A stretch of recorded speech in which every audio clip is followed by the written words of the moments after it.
you doing, everybody? Hope you're having a good day. I know it's hot in a lot of places, and yeah, they're going to start screaming global warming pretty soon. But anyway, there's not a thing we can do about the weather, and the weather runs in cycles anyway. So yes, I'm a denier. All right. The title of our lesson today is Comfortably Numb. All right, some of you may recognize this phrase as the title of a song performed by the British rock group Pink Floyd. And so, as we look at these two words, what is important is the fact that the title basically tells us there's a problem in the Lord's church today.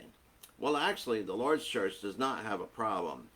But many people who identify as being associated with the Lord's church, they do have a problem. See, as the title suggests, too many people have become comfortable in their Christianity and have allowed too much of the world to infiltrate their lives. And so, yeah, that does present a big problem. You know, the great preacher Marshall Keeble, he used to say the job of the preacher is to comfort the afflicted and afflict the comfortable. And yeah, there's a point to that. I mean, too many people have just gotten into a comfort zone to get out of that comfort zone. And the problem is, God asked them to. God basically commands us to do that. See, most people like to find their comfort zones, and they're content to get comfortable in their zones and stay there. They don't like to expand their zones. They don't like to adjust them. They don't like to get to that point where they kind of get to the edge. Most of them are not willing to step out of their comfort zone, and that is the problem, because that requires them to do something. See, this all stems from the condition our world has latched onto. The me generation is always looking out for themselves, and seldom, if ever, are willing to humble themselves before their brethren or others. I mean, if they ever do something for somebody else, it's because they can gain an advantage from it. And so that's what we do. I mean, it's no different than pandering. You know, the politicians, this group, they get in front of this group, they say one thing, get through in front of another group, say something different. Just whatever the people want to hear. And so these people just looking out for themselves, and sometimes they don't even care about other people. As long as they're comfortable, they're all right. And it doesn't matter if anybody else is uncomfortable. That doesn't bother them, as long as they have their comfort. And so we are commanded over and over to think of others as more important than ourselves. And so when we seek our own comfort, we're not doing that. When we're looking out for good old number one, ourselves, then we're not thinking about others.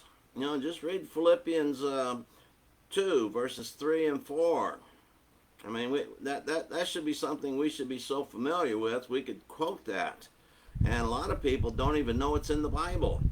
But take the time, read Philippians 2, verses 3 and 4. I mean, that's telling us about how to treat our relationships. And that's what God wants us to do. It's not an option either. It is a command. And people who read that and treat it as an option, they're not reading it properly. Because let's face it, the whole Bible is one book of commands. And so that's what we need to see. So we should be going out of our comfort zones to assist others in their quest to serve God. It may not be comfortable to you, but sometimes you meet somebody who's searching for God and just don't know where to look. I mean, what can you do about that? Well, one way you can do is just invite them to church, or invite them to have a Bible study, and just invite them to consider who God is. I mean, there's different ways we can do it. And so when we fall into such a routine that if anything happens that breaks that routine, we begin to feel uncomfortable. So we go along, we mind our business, and don't help anybody along the way, and then all of a sudden we're put in a position where, yeah, maybe we should say something about God. That's uncomfortable. So what do? We act like the clam and just close up and not say a word.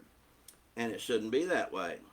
We should be joyful that we have salvation. We should be so joyful of what God has done for us that we share the gospel message with others so they can also enjoy such freedom from their sins. But as usual, we seek to return to our zone of comfort as quickly as possible.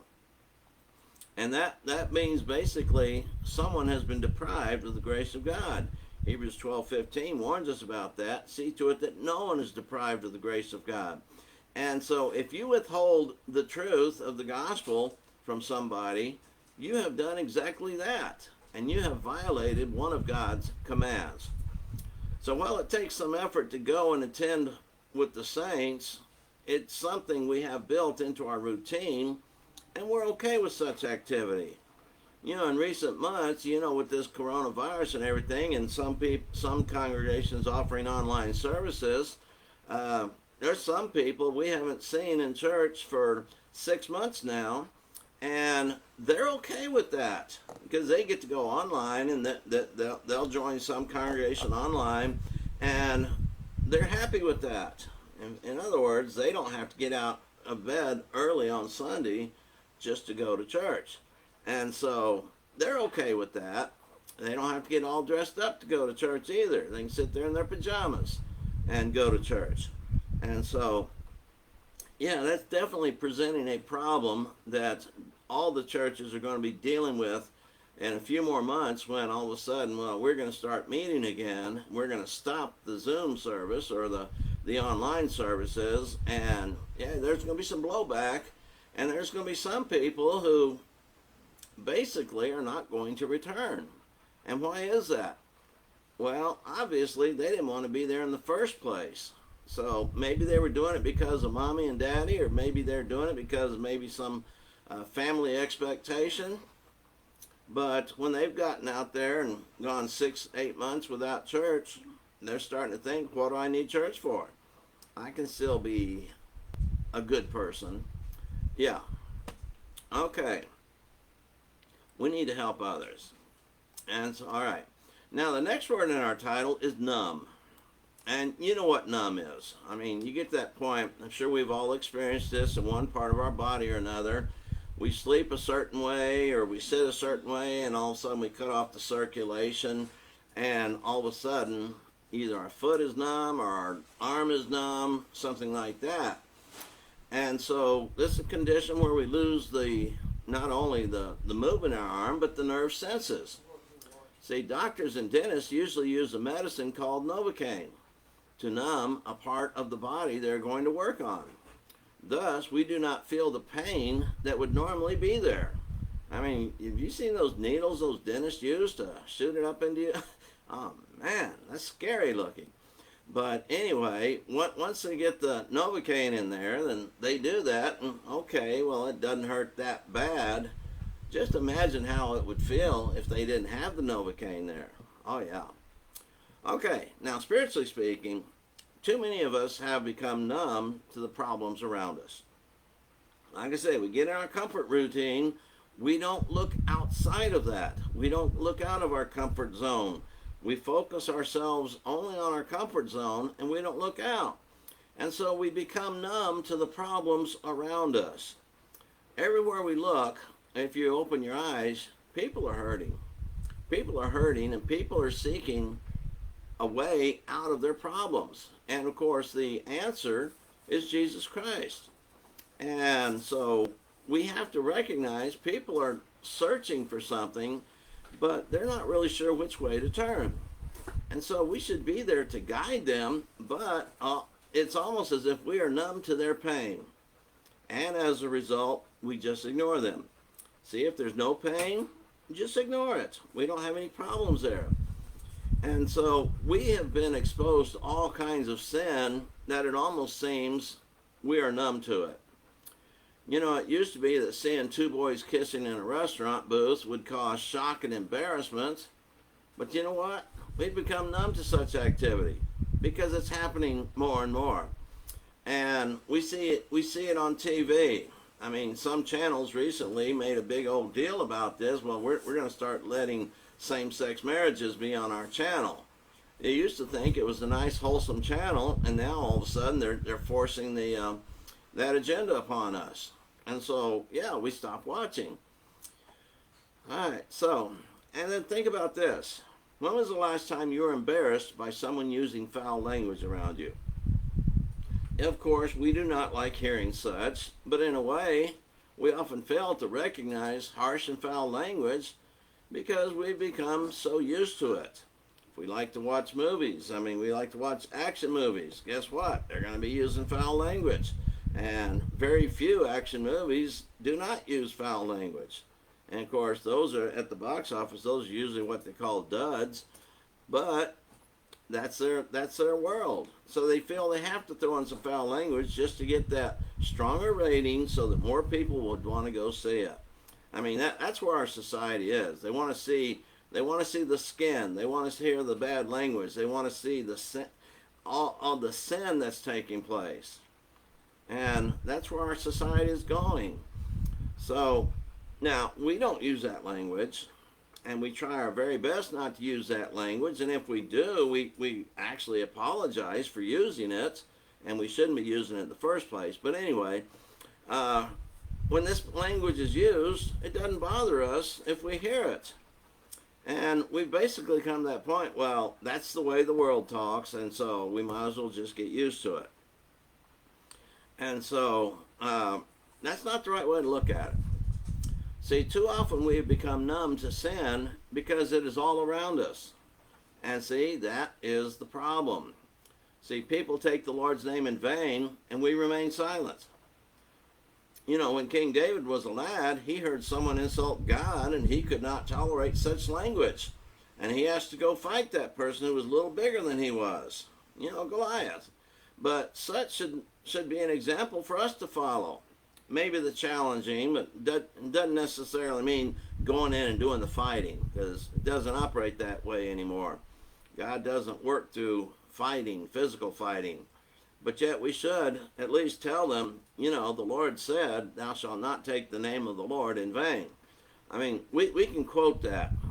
The third, I believe that's the third of the 10 Commandments. Don't take the Lord's name in vain. And so when they speak foul language, calling God, saying this or that about him or Jesus, they're taking his name in vain. And we should speak up and say, no, that's not right.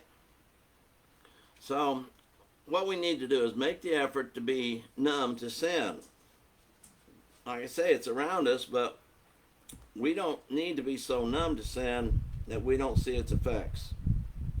And so we have to be very careful about this. And there's plenty of Bible that instructs us to expose sin wherever it may be. So let us get out of our comfort zone and start doing what God wants us to do. And you'll be better off for it. Your soul will be better off for it. And you will be able to step out of your comfort zone and help someone find the Lord. And so that's what we're supposed to do. So consider these thoughts. Share them with others, if you will. And as I said the other day, if you share this on your timeline, it's like you're planting seed. Who knows who is going to be able to read this? Who knows who's going to all of a sudden realize there's something missing in their life, and they may ask you about what is missing in their life, and you may have the opportunity to lead them to Christ. So get out of your comfort zone. Share this message with others, and you'll be better for it. At least you'll be doing something for God, which is a lot more than a lot of people do. So you have a good day. Enjoy your day, and hopefully, Lord willing, we'll be back again tomorrow with another lesson. Bye-bye for now.